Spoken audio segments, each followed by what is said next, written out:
नमस्कार दोस्तों, चलिए जान लेते हैं उत्तर प्रदेश के सभी 75 जिलों की आज की ताजा बड़ी और महत्वपूर्ण खबरों को। लेकिन उससे पहले वीडियो को लाइक कमेंट जरूर करें और साथ ही ये भी बताएं कि आप इस वीडियो को किस जिले, शहर या गांव से देख रहे हैं। यूपी में भी महिलाएं बन सकती हैं गेम चेंजर, 1 करोड़ लखपति दीदी का टारगेट। बिहार की तरह उत्तर प्रदेश में भी महिलाओं के लिए बड़ी योजना लाएगी योगी सरकार। महिलाओं को मिल सकते हैं 10-10 हजार रुपए। 6 सप्ताह में जवाब दाखिल करे यूपी सरकार। पुरानी पेंशन योजना के शासन आदेश पर हाईकोर्ट ने जारी किए निर्देश। हाईकोर्ट ने नई पेंशन योजना लागू होने से पूर्व के विज्ञापित पदों पर चयनित कर्मचारियों को पुरानी पेंशन योजना में शामिल करने के लिए जारी शासन आदेश को लेकर दाखिल याचिका पर राज्य सरकार को 6 सप्ताह में जवाब दाखिल करने का निर्देश दिया है। गन्ना किसानों पर योगी सरकार मेहरबान, पहले बढ़ाए दाम, अब लोडिंग और अनलोडिंग शुल्क देने पर लगाई रोक। साल 2027 में होने जा रहे यूपी विधानसभा चुनाव भले ही अभी लंबा समय बाकी हो, मगर इससे पहले सीएम योगी आदित्यनाथ लगातार किसानों के लिए खजाना खोल रहे हैं। उन्होंने हाल ही में जहां प्रदेश के गन्ना किसानों को बड़ा तोहफा देते हुए पिराई सत्र 2025-26 के लिए गन्ने के दाम में 30 रुपये प्रति कुंतल के हिसाब से बढ़ोतरी कर दी थी, वहीं अब एक बार फिर बड़ी राहत दी है। योगी सरकार ने गन्ना क्रय केंद्रों पर किसानों से लोडिंग अनलोडिंग शुल्क लिए जाने पर पूरी तरीके से रोक लगा दी है। अप्रैल 2026 से 7 दिन में क्रेडिट स्कोर अपडेट होगा। आरबीआई ने ड्राफ्ट गाइडलाइंस जारी की। गलत रिपोर्ट देने पर क्रेडिट कंपनियों पर जुर्माना भी। यूपी के बरेली में बीएलओ को ड्यूटी के दौरान आया हार्ट अटैक, हुई मौत। नोएडा में शिक्षा मित्र का इस्तीफा। अखिलेश यादव बोले एसआईआर से यूपी में 3 करोड़ वोट काटने की साजिश। योगी सरकार शहर की सुविधाओं को और बेहतर करने के लिए बढ़ाएगी बजट, तैयारियां शुरू। उत्तर प्रदेश की योगी सरकार शहर की सुविधाओं को और बेहतर करने के लिए बजट बढ़ाएगी। सरकार नए शहरी क्षेत्र में आने वाले स्थानों पर काम करने के लिए अनुपूरक बजट से और पैसे की मांग की जाएगी। नगर विकास ने इसके लिए तैयारियां शुरू कर दी हैं। यूपी में घुसपैठियों के लिए डिटेंशन सेंटर। अखिलेश बोले 2027 के बाद सरकार ही डिटेंशन सेंटर में होगी। सीएम योगी आदित्यनाथ ने घुसपैठियों को उनके देश भेजने से पहले टेम्परेरी डिटेंशन सेंटर बनाने का निर्देश दिया। इस पर समाजवादी पार्टी के अध्यक्ष अखिलेश यादव ने पलटवार करते हुए कहा है कि सरकार को 2027 के बाद खुद लोग डिटेंशन सेंटर में भेज देंगे। यूपी में एसआईआर के बीच शिक्षा मित्रों को दी गई बड़ी जिम्मेदारी, घर घर जाकर करना होगा सर्वे, आदेश जारी। उत्तर प्रदेश में नबाड़ा साक्षरता कार्यक्रम 2025-26 के तहत अब 15 वर्ष से अधिक आयु के निरक्षर लोगों का सर्वे शिक्षा मित्र करेंगे। वे ग्राम पंचायतों में घर घर जाकर निरक्षरों का स्वयंसेवकों की पहचान करेंगे और ऐप के माध्यम से डाटा अपलोड करेंगे। इस कार्यक्रम का लक्ष्य 2027 तक असाक्षरों को साक्षर बनाना है। अब इन डॉक्यूमेंट्स के बिना आधार कार्ड नहीं होगा अपडेट, नया भी नहीं बनेगा। यूआईडीआई ने जारी की नई लिस्ट। देश के सभी नागरिकों के लिए एक बड़ी खबर है। चाहे आपके पास आधार कार्ड है या नहीं, फिर भी ये खबर आपके लिए बेहद जरूरी है। Unique identification authority of India ने आधार कार्ड से जुड़ी प्रक्रियाओं में बड़ा बदलाव किया है। ईटी की एक रिपोर्ट के मुताबिक अब नए आधार अपडेट या उसमें किसी भी तरीके के बदलाव के लिए संबंधित डॉक्यूमेंट्स की नई सूची जारी कर दी गई है। इस लिस्ट में शामिल डॉक्यूमेंट्स के बिना आधार में किसी भी तरीके का अपडेट या नया आधार कार्ड नहीं बनेगा। यूपी के 11 जिलों में 52 युवाओं को मिली राहत। अग्निवीर आंदोलन में दर्ज मुकदमे वापस लेगी योगी सरकार।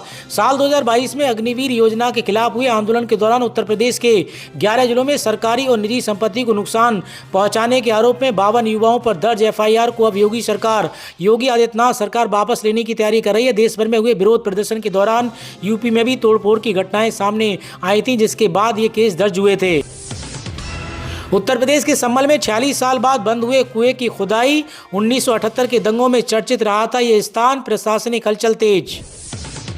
उत्तर प्रदेश के 10वीं पास युवाओं को होमगार्ड बनने का शानदार मौका मिला है। पहली बार होमगार्ड की चयन प्रक्रिया पूरी तरीके से बदल गई है। नोटिफिकेशन जारी होते ही अभ्यर्थियों ने आवेदन भी शुरू कर दिए हैं। 17 दिसंबर 2025 तक मौका दिया गया है। इस बार चयन प्रक्रिया में बड़ा बदलाव हुआ है। 6 नंबर तक अतिरिक्त देने की व्यवस्था की गई है। ऐसे में इन अभ्यर्थियों का सिलेक्शन जल्द हो सकेगा। चयन प्रक्रिया में एनसीसी प्रमाण पत्र, भारत स्काउट और गाइड प्रमाण पत्र, आपदा मित्र प्रशिक्षण और बैड ड्राइविंग लाइसेंस रखने वाले उम्मीदवारों को अतिरिक्त अंक दिए जाएंगे। बिजली निगम 15 दिसंबर तक दाखिल करे टैरिफ, विद्युत नियामक आयोग ने दिया आदेश। उत्तर प्रदेश विद्युत नियामक आयोग ने यूपी पावर कॉर्पोरेशन को 15 दिसंबर तक बिना संशोधन योग्य नया टैरिफ दाखिल करने का आदेश दिया। गलत आंकड़ों पर सख्ती दिखाई गई है। निजीकरण के विरोध में बिजली कर्मी, किसान और उपभोक्ता एकजुट होकर लखनऊ में प्रदर्शन करेंगे।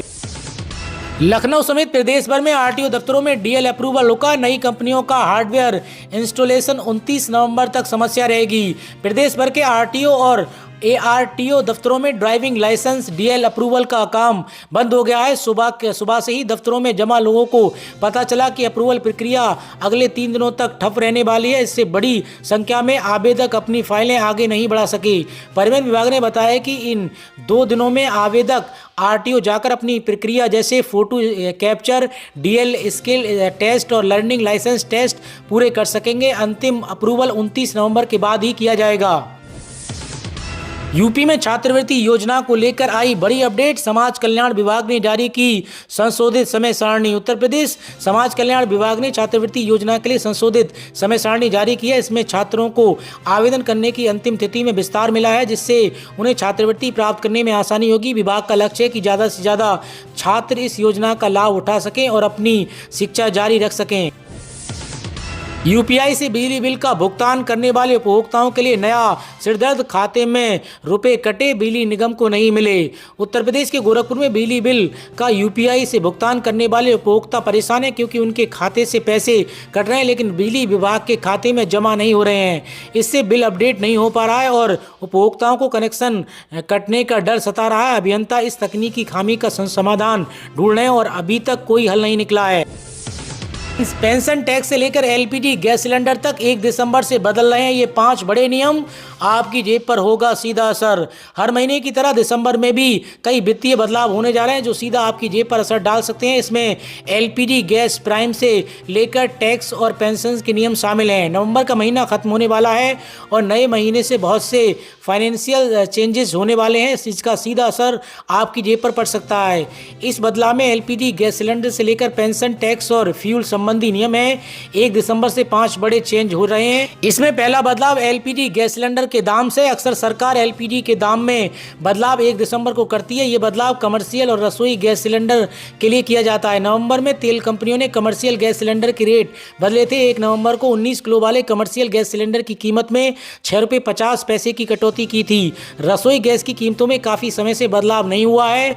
वहीं दूसरा बदलाव यूपीएस की डेडलाइंस को लेकर के है। सरकारी कर्मचारियों के लिए यूनिफाइड पेंशन स्कीम यूपीएस चुनने की डेडलाइन 30 नवंबर तय की गई है।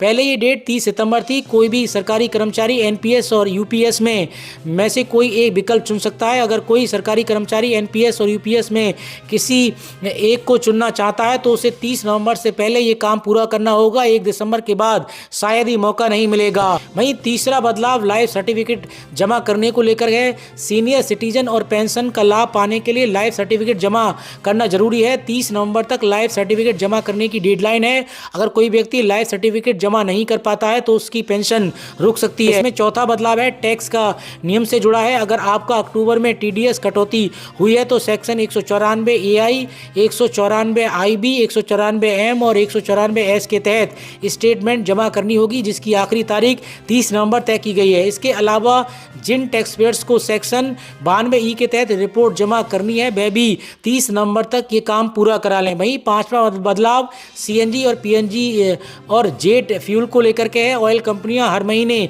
एलपीजी के साथ सीएनजी और पीएनजी के एटीएफ के दाम में बदलाव करती हैं। इस महीने भी एलपीजी तथा सीएनजी, पीएनजी और जेट फ्यूल के दाम में बदल सकती हैं। एटीएफ को जेट फ्यूल भी कहा जाता है, जो एक तेज ईंधन होता है। इसके दाम घरेलू और इंटरनेशनल दोनों के लिए अलग अलग होते हैं। गणना फॉर्म ना जमा करने वाले मतदाताओं के नाम एएसडी लिस्ट में होंगे शामिल, वोटिंग से हो सकते हैं वंचित। उत्तर प्रदेश राज्य चुनाव आयोग ने घोषणा की है कि गणना फॉर्म जमा न करने वाले मतदाताओं के नाम एएसडी सूची में शामिल किए जाएंगे। आयोग ने फॉर्म जमा करने की अंतिम तिथि निर्धारित की है। एएसडी सूची में शामिल होने पर मतदाता सूची से नाम कट सकता है, जिससे वोट डालने का अधिकार खत्म हो सकता है। बच्चों के आधार कार्ड से जुड़ी बड़ी खबर। यूआईडीआई और बीआईटी की नई साझेदारी। फ्री अपडेट करें बायोमेट्रिक डिटेल्स। यूआईडीआई यानी unique identification authority of India देश में सभी नागरिकों के लिए आधार कार्ड जारी करती है। अब यूआईडीआई और बीआईटी के साथ साझेदारी की है ताकि बच्चों के लिए आधार बायोमेट्रिक अपडेट प्रक्रिया को आसान बनाया सके। इन दोनों संस्थानों के बीच साझेदारी के जरिए मैंडेटरी बायोमेट्रिक अपडेट बेहतर करने का फोकस है। आपको बता दें कि 5 से 15 साल के बीच हर बच्चे को बायोमेट्रिक डिटेल्स अपडेट कराना अनिवार्य है। इन अपडेट्स में नए फिंगरप्रिंट, आइरिस स्कैन और फोटोग्राफ शामिल हैं। यूपी में एकल शिक्षक विहीन स्कूलों में जल्द होगी अध्यापकों की तैनाती, कमेटी का हुआ गठन। उत्तर प्रदेश में एकल और शिक्षक विहीन स्कूलों में अध्यापकों की तैनाती जल्द होगी। इसके लिए एक कमेटी गठित की गई है जो अध्यापकों की आवश्यकता का आकलन कर योग्य शिक्षकों का चयन करेगी। इस कदम से राज्य की शिक्षा व्यवस्था में सुधार की उम्मीद है और छात्रों को बेहतर शिक्षा प्राप्त होगी। उत्तर प्रदेश में खाद की कालाबाजारी पर लगेगा अंकुश, काम आएगा किसान भाइयों का अंगूठा। उत्तर प्रदेश के सभी उर्वरक विक्रेताओं को निर्देश दिए गए हैं कि वे नया सॉफ्टवेयर वर्जन अपडेट करें। इसके बाद जिलों में डिवाइस के अपडेशन का काम जारी है। अपडेट से पीओएस व्यवस्था में कौन कितनी खाद कब और कहां खरीद रहा है इसका पूरा रिकॉर्ड रहेगा। होटल रेस्टोरेंट से सरकार ने कहा सब्जी फल सीधे किसानों से खरीदें, बिचौलियों की भूमिका हो खत्म। भारत सरकार ने किसानों की आमदनी बढ़ाने और सप्लाई चेन को अधिक पारदर्शी बनाने की दिशा में बड़ा कदम उठाया। कृषि सचिव देवेश चतुर्वेदी ने देश भर के होटल और रेस्टोरेंट चालकों से अपील की है कि अब सब्जियां और अन्य खाद्य सामग्री ही सीधे किसान उत्पादक संगठनों यानी ईपीएफओएस से करें। पीटीआई की एक खबर के मुताबिक उनका कहना है कि इससे बिचौलियों की भूमिका खत्म होगी और किसानों को उनकी उपज का उचित मूल्य मिल सकेगा। यूपी सरकार की किसान भाइयों को बड़ी सौगात, 60% सब्सिडी पर मिलेंगे सोलर पंप, जल्द करें आवेदन। उत्तर प्रदेश के किसान भाइयों के लिए इस बार बड़ी खबर सामने आई है। खेती में पानी की दिक्कत दूर करने और बिजली डीजल से बढ़ते खर्च से राहत देने के लिए राज्य सरकार ने सोलर पंप लगाने की नई योजना शुरू की है। इस योजना के तहत सरकार कुल 40,521 सोलर पंप 60% सब्सिडी पर उपलब्ध कराएगी। मतलब किसानों को अपनी जेब से बहुत कम पैसा खर्च करना पड़ेगा, बाकी खर्च सरकार खुद वहन करेगी। आयुष्मान कार्ड बनवाने के लिए अंत्योदय परिवार के घर जाएंगे कार्यकर्ता, मिल सकेगी 5 लाख रुपए तक की मुफ्त इलाज की सुविधा। आयुष्मान योजना के तहत 25 नवंबर से 25 दिसंबर तक चलने वाले विशेष अभियान में अंत्योदय राशन कार्ड पात्र लाभार्थियों के घर जाकर कार्ड बनाए जाएंगे। इस अभियान में छूटे हुए परिवारों का पता लगाया जाएगा जिससे सभी को इस योजना से जोड़ा जा सके और उन्हें 5 लाख रुपए तक निःशुल्क इलाज की सुविधा मिल सके। 15 दिसंबर से 60 से 80 की स्पीड से ज़्यादा नहीं दौड़ा सकेंगे वाहन, कट जाएगा ई चालान। 165 किलोमीटर लंबे यमुना एक्सप्रेस वे पर कोहरे के दौरान रफ्तार पर लगाम लगाई गई है। कोहरे के दौरान कारों की गति 80 एवं भारी वाहनों की अधिकतम गति 60 किलोमीटर प्रति घंटा निर्धारित की गई है। स्मार्ट मीटर के विरोध में किसान मजदूरों ने किया कार्यालय का घेराव, 9 दिसंबर को महापंचायत की चेतावनी। किसानों ने खुला ऐलान किया है कि गांवों में स्मार्ट मीटर नहीं लगने देंगे और कटे कनेक्शन तत्काल जोड़े जाएं। चेतावनी दी है कि यदि मांगें पूरी नहीं हुई तो 9 दिसंबर को लाल डिग्गी पर स्मार्ट मीटर विरोधी महापंचायत की जाएगी। यूपी में नया श्रम कानून, न्यूनतम वेतन की गारंटी, महिलाओं को नाइट शिफ्ट में काम की आज़ादी। देश में 29 पुराने श्रम कानून को खत्म कर दिया गया है। इसकी जगह 4 नए श्रम कानून लागू किए गए हैं। यूपी में लागू नए श्रम कानून के तहत अब श्रमिकों को न्यूनतम वेतन, नियुक्ति पत्र, समान वेतन, सोशल सिक्योरिटी, ओवर टाइम पर डबल वेतन, फिक्स टर्म ग्रेच्युटी और जोखिम वाले क्षेत्रों में 100% हेल्थ सिक्योरिटी की गारंटी मिलेगी। साथ ही महिलाओं को नाइट शिफ्ट में काम करने का भी अवसर अधिकार मिलेगा। उत्तर प्रदेश श्रम विभाग की ओर से जारी विज्ञप्ति के मुताबिक पुराने कानून में गिग वर्कर्स, प्लेटफॉर्म वर्कर्स और प्रवासी श्रमिकों की कार्यशैली का उल्लेख तक नहीं था। नए लेबर कोड में इन सभी को कानूनी सुरक्षा दी गई है। उत्तर प्रदेश के हर गांव में बनाई जाएगी फूड प्रोसेसिंग यूनिट, योगी सरकार ने कर दी ये बड़ी व्यवस्था। उत्तर प्रदेश सरकार राज्य में खाद्य प्रसंस्करण उद्योग को बढ़ावा देने के लिए गांवों तक इकाइयों की स्थापना करने जा रही है। हर जिले में 1000 से अधिक इकाइयां स्थापित करने का लक्ष्य है, जिसके लिए सरकार खाद्य प्रसंस्करण उद्योग नीति 2023 और पीएमएसएमई जैसी योजनाओं के तहत वित्तीय सहायता और प्रशिक्षण प्रदान करेगी। इसका उद्देश्य कृषि उपज का मूल्य संवर्धन करना और ग्रामीण क्षेत्रों में रोजगार के अवसर पैदा करना है। यूपी में पुरानी पेंशन बहाली को राज्यपाल ने दी मंजूरी, इन शिक्षक कर्मचारियों को मिला लाभ, आदेश जारी।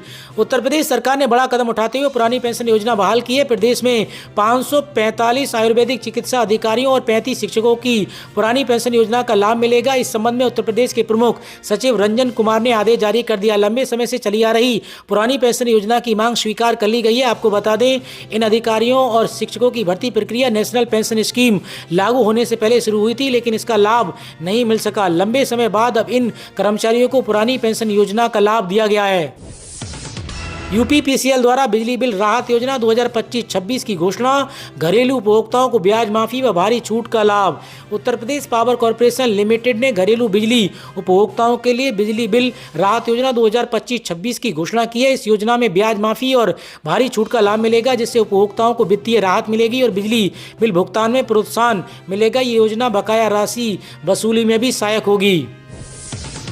शादी में कहीं जा रहे हैं तो पहले पुलिस को दें सूचना, आगरा में जारी की गई एडवाइजरी। शादी में कहीं भी जा रहे हैं या घर पर ताला लगा दिया है तो पुलिस को सूचना जरूर दें। शहर में चोरी की घटनाओं को देखते हुए पुलिस ने नई एडवाइजरी जारी की है। यूपी के 24 जिलों में आंगनबाड़ी वर्कर के 16,998 पदों पर निकली भर्ती, 12वीं पास को मौका, एज लिमिट 35 साल। उत्तर प्रदेश सरकार ने गाजियाबाद, शामली, बागपत सहित कई जिलों में आंगनबाड़ी के 16,000 से ज़्यादा पदों पर भर्ती निकाली है। उम्मीदवार इसकी ऑफिशियल वेबसाइट पर जाकर आवेदन कर सकते हैं। हालांकि फॉर्म भरने की आखिरी तारीख जिलेवार अलग अलग तय की गई है।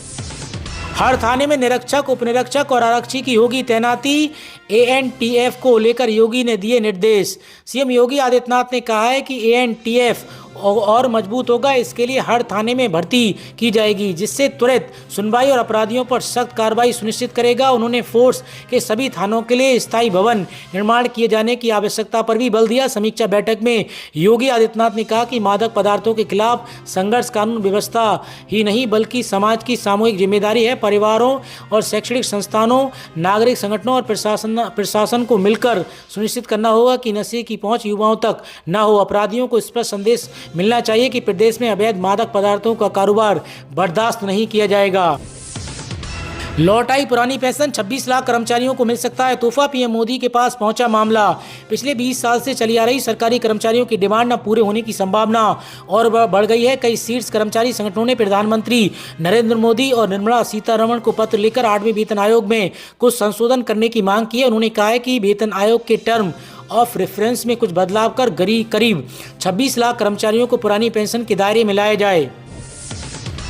बीएलओ का दुगना होगा मानदेय, अब मिलेंगे 12,000। सुपरवाइजर, ईआरओ और एईआरओ की भी हुई मौज।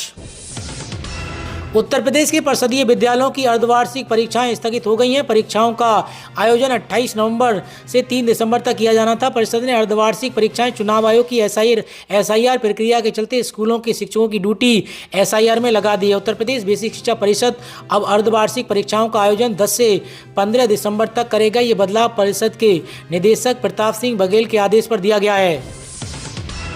सीबीएसई का बड़ा फैसला, अब 6ठी से 8वीं क्लास तक स्किल एजुकेशन जरूरी।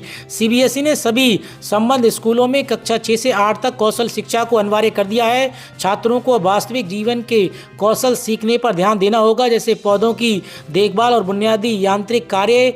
एनसीईआरटी द्वारा विकसित स्किल बोध श्रृंखला की पुस्तकें लागू की गई हैं, जिसमें छात्रों को विभिन्न कार्य आधारित परियोजनाएं करनी होंगी। मूल्यांकन में पारंपरिक परीक्षाओं के साथ साथ व्यवहारिक कार्यों को भी महत्व दिया जाएगा। अगले साल इन लोगों का पैन कार्ड हो जाएगा बंद, ये 5 काम कभी नहीं कर पाएंगे। भारत में रुपए पैसे से जुड़ा कोई भी काम करने के लिए पैन कार्ड जरूरी होता है। जेब में रखा पैन कार्ड अब सिर्फ एक प्लास्टिक का टुकड़ा नहीं रह गया, ये वित्तीय पहचान का सबसे बड़ा सबूत है। पैन कार्ड को लेकर आधार से लिंक कराना भी जरूरी है। इसकी डेडलाइन 31 दिसंबर 2025 से 1 जनवरी 2026 से आपका पैन कार्ड बंद हो सकता है। ऐसे में यूआईडीएआई ने सभी नागरिकों को अपनी आधार जानकारी समय रहते अपडेट कराने की सलाह दी है। सरकार ने साफ कहा है कि 31 दिसंबर तक पैन को आधार कार्ड से लिंक ना करने पर 1 जनवरी 2026 से पैन कार्ड डीएक्टिवेट कर दिया जाएगा। 8वें वेतन आयोग की रूपरेखा को मिली मंजूरी, 50 लाख कर्मचारियों को मिलेगा सीधा फायदा। प्रधानमंत्री नरेंद्र मोदी की अध्यक्षता में केंद्रीय मंत्रिमंडल ने 8वें केंद्रीय वेतन आयोग के लिए विचार करने वाले विषयों को मंजूरी दे दी है। 8वें वेतन आयोग एक अस्थायी निकाय के रूप में कार्य करेगा, जिसमें एक अध्यक्ष, एक अंशकालीन सदस्य और एक सदस्य सचिव शामिल होंगे। आयोग को अपने गठन की तिथि से 18 महीने के भीतर अपनी सिफारिशें प्रस्तुत करनी होगी। विभिन्न मंत्रालयों, राज्य सरकारों और संयुक्त तंत्र के कर्मचारी पक्ष के साथ परामर्श के बाद विचारार्थ विषयों को अंतिम रूप दिया गया है। आयोग 18 महीने के भीतर अपनी सिफारिशें प्रस्तुत करेगा। आयोग की सिफारिशें रक्षा सेवा कर्मियों और लगभग 69 लाख पेंशन भोगियों सहित लगभग 50 लाख केंद्रीय सरकारी कर्मचारियों को कवर करेगी। चांदी 2,758 रुपये महंगी होकर 1.62 लाख किलो पर पहुंची। सोना 224 रुपये से गिरकर 1.26 लाख प्रति 10 ग्राम आया। सोने के दाम में आज गिरावट है। India Boolean and jewellers association के अनुसार 10 ग्राम सोना 224 रुपये सस्ता होकर 1,25,857 रुपये पर आ गया है। कल 10 ग्राम सोना 1,26,081 रुपये पर था। वहीं चांदी 2,758 रुपये महंगी होकर 1,61,783 रुपये पर पहुंच गई है। इससे पहले चांदी की कीमत 1,59,025 रुपये प्रति 10 ग्राम थी। 17 अक्टूबर को सोने ने 1,30,874 रुपये और 14 अक्टूबर को चांदी ने 1,78,100 रुपये का ऑल टाइम हाई बनाया था। अयोध्या बाईपास के लिए 40 किसानों की भूमि का होगा अधिग्रहण। नई सड़क की मिलेगी सौगात, पुरानी सड़कों का भी होगा चौड़ीकरण। राष्ट्रीय राजमार्ग खंड से प्रस्तावित रिंग रोड निर्माण से पहले लोक निर्माण विभाग अयोध्या, उतरौला व बलरामपुर बाईपास की परियोजनाओं को पूर्ण करने में जुट गया है। इसमें सोनी, हरलाल व माजबा गांव के बीच 1 किलोमीटर नई सड़क बननी है। इसके लिए 40 किसानों से 2 हेक्टेयर भूमि ली जाएगी, जिससे खरीद की प्रक्रिया शुरू कर दी गई है। यूपी के 413 ब्लॉकों पर होने जा रहा ये काम, ग्राम प्रधानों और प्रतिनिधियों को मिलेगी ट्रेनिंग। उत्तर प्रदेश में एक तरफ अगले साल होने वाले पंचायत चुनाव को लेकर तैयारियां चल रही हैं, तो वहीं दूसरी ओर अब ब्लॉकों पर पंचायत रिसोर्स सेंटर के विस्तारीकरण का काम भी शुरू होगा। यूपी के 413 ब्लॉकों में जल्द पंचायत रिसोर्स सेंटर खोले जाएंगे। रिसोर्स सेंटर की मदद से पंचायती राज विभाग की योजनाओं की निगरानी होगी। वहीं ग्राम प्रधानों व प्रतिनिधियों को प्रशिक्षण दिया जाएगा। अभी 25 जिलों में पंचायत रिसोर्स सेंटर है और अब इसका विस्तार किया जा रहा है। देश में 2 करोड़ लोगों के आधार नंबर बंद। यूआईडीआई ने बताया कि लोगों का डेटा से नाम हटाया गया। देश भर में आधार डेटा को सुरक्षित और सही बनाए रखने के लिए यूआईडीआई ने मृत व्यक्तियों के 2 करोड़ से ज़्यादा आधार नंबर निष्क्रिय कर दिए हैं। ये जानकारी यूआईडीआई ने विभिन्न सरकारी विभागों और रजिस्ट्रार जनरल ऑफ इंडिया से मिलकर जुटाई है, ताकि आधार का गलत इस्तेमाल या फर्जीवाड़ा रोका जा सके। परिवार के सदस्य अब माई आधार पोर्टल पर दिव्यांगत परिजन की जानकारी ऑनलाइन रिपोर्ट करके आधार निष्क्रिय करने की सुविधा भी ले सकते हैं। समय बचाओ, दूरी घटाओ, गंगा एक्सप्रेस वे तैयार। 594 किलोमीटर सिर्फ 6 घंटे में समुद्र तट से समुद्र तट यात्रा। पीएम मोदी दोबारा करेंगे उद्घाटन। उत्तर प्रदेश में सबसे लंबे और महत्वाकांक्षी सड़क परियोजना गंगा एक्सप्रेस वे अपने अंतिम चरण में है। निकटतम से 594 किलोमीटर तक फैला ये एक्सप्रेस वे प्रदेश के उद्यमों को पूरी तरीके से बदल देगा। परियोजनाओं का निर्माण लगभग पूरा हो चुका है। केवल उन्नाव हल्द्वानी खंड में लगभग 6% कार्य शेष है। कुल 1,498 बड़े टुकड़ों में से 1,497 का काम पूरा हो गया है, जिससे पूरा मार्ग ट्रायल रन के लिए तैयार हो गया है। उत्तर प्रदेश एक्सप्रेस वे औद्योगिकी विकास प्राधिकरण यूपीडा के अधिकारियों के अनुसार एक्सप्रेस वे का निर्माण दिसंबर के पहले सप्ताह में पूरा हो जाएगा। अंतिम तकनीकी परीक्षण के बाद जनवरी 2026 से दूसरे सप्ताह में प्रधानमंत्री मोदी उद्घाटन करेंगे। 129 किलोमीटर लंबे रूट पर प्राइवेट बदायूं खंड में ट्रायल रन पूरी तरीके से तैयार है, जिससे यात्रियों और सहयोगियों को बड़ी राहत मिलेगी। यूपी सरकार ने बदले आउटसोर्स कर्मचारियों की तैनाती के नियम। सैलरी में होगी दुगनी बढ़ोतरी। उत्तर प्रदेश के सरकारी विभागों में नौकरी की तलाश कर रहे युवाओं के लिए बड़ी राहत की खबर है। राज्य सरकार ने अब आउटसोर्स कर्मचारियों की भर्ती की जिम्मेदारी निजी कंपनियों से लेकर खुद अपने हाथों में लेने का फैसला कर लिया है। इसके लिए उत्तर प्रदेश आउटसोर्स सेवा निगम का गठन होने वाला है। प्राइवेट एजेंसियों द्वारा की जाने वाली भर्तियों में वेतन कटौती, समय पर सैलरी न मिलने और प्रदर्शित की कमी जैसी शिकायतें मिलती रहती थीं, जिन्हें खत्म करने के लिए सरकार ने ये कदम उठाने का फैसला किया है। सरकार ने वेतन संरचना भी तय कर ली है। अब आउटसोर्स कर्मियों को 16,000 से 20,000 तक का मासिक वेतन दिया जाएगा, जो हर महीने की 1 से 5 तारीख के बीच सीधे कर्मचारियों के बैंक खाते में समय पर भेज दिया जाएगा। पहले कई बार वेतन सर्विस प्रोवाइडर के खाते में जाने के कारण कर्मचारियों को पूरा भुगतान नहीं मिल पाता था, लेकिन नई व्यवस्था में ये समस्या पूरी तरीके से खत्म हो गई है और कर्मचारियों को पीएफ और ईएसआईपी मृत्यु की स्थिति में अंतिम संस्कार सहायता के रूप में 15,000 की राशि और महिला कर्मचारियों को मातृत्व अवकाश जैसी सुविधाएं सरकार की तरफ से दी जाएंगी। दिसंबर से और बढ़ेगी सर्दी। यूपी के कई जिलों में कोहरे की दस्तक, शुरू हुई जैकेट, शॉल, रजाई, कंबल वाली ठंड। उत्तर प्रदेश में ठंड अब तेजी से बढ़ रही है। न्यूनतम तापमान में लगातार गिरावट दर्ज की जा रही है। गिरते तापमान के कारण लोग ठंड से बचने के लिए जैकेट और शॉल का सहारा ले रहे हैं। प्रदेश में न्यूनतम तापमान लुढ़ककर 7.2 डिग्री सेल्सियस तक पहुंच गया है। भारतीय मौसम विभाग IMD की ओर से अनुमान लगाया गया है कि दिसंबर के शुरुआती हफ्ते में तापमान में और कमी आएगी। लखनऊ के अमौसी स्थित आंचलिक मौसम केंद्र से मिली जानकारी के मुताबिक 27 नवंबर को पश्चिमी व पूर्वी यूपी में मौसम शुष्क रहेगा। तो दोस्तों उत्तर प्रदेश से जुड़ी आज की खबरों में इतना ही। और अधिक खबरें जानने के लिए आप यूपी न्यूज़ 92 के साथ जुड़े रहिए।